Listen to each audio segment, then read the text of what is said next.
Hello everyone, I'm Paul and this is problem 2130. Maximum twin sum of a linked list. This is a medium problem and here I will show you my thought process and a reasonably intuitive solution. We are given a linked list with an even number of nodes and we have to get the maximum twin sum. Up here is the requirement for this twin sum. Basically, we have twins in mirror nodes. If we draw a line here in the middle, these nodes 0 and 3 are twins and these nodes 1 and 2 are also twins. So we want to get the maximum possible sum among mirror pairs, among these two pairs in this case. The maximum between 5 plus 1 and 4 plus 2 is equal to 6, so the result in this case is 6. And there are basically two ways to solve this. One is we can iterate these nodes and get the maximum twin sum directly in big of 1 space complexity. The other one, which I think is the most intuitive, is to iterate the nodes and store the values in an array. And now this is way easier to process. We can iterate only half of the array, so first the I pointer is here, and every time we take the current value plus the mirror value. In this case, we take 5 plus 1. And maybe you are wondering, how do we access this number from this index? Well, here is the key. We know that the mirror index corresponds to n minus 1 minus I. Here I is at 0.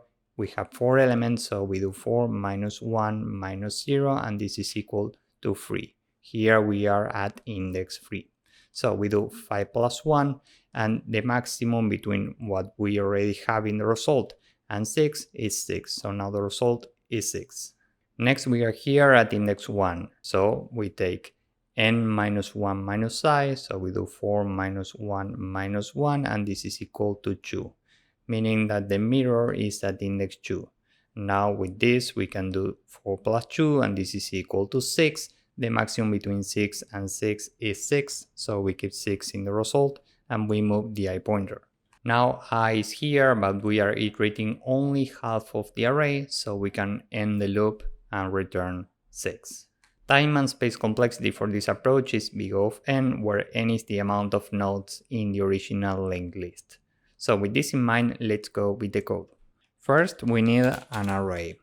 And now we can fill the array, so we are iterating the linked list. While we have something in head, we move to the next node. Head is equal to head.next. And before doing this, array.append head.value.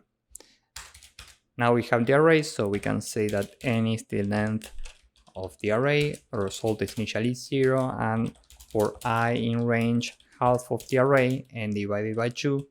Every time the result is the maximum between what we already have in the result and the current value plus the mirrored value. Array at n minus 1 minus I. And down here, after the for loop, we can return the result. So let's submit this and see if it works. As you can see, this works and it's very efficient. So if you found this useful, please drop a like, subscribe, and see you in the next one. Bye bye.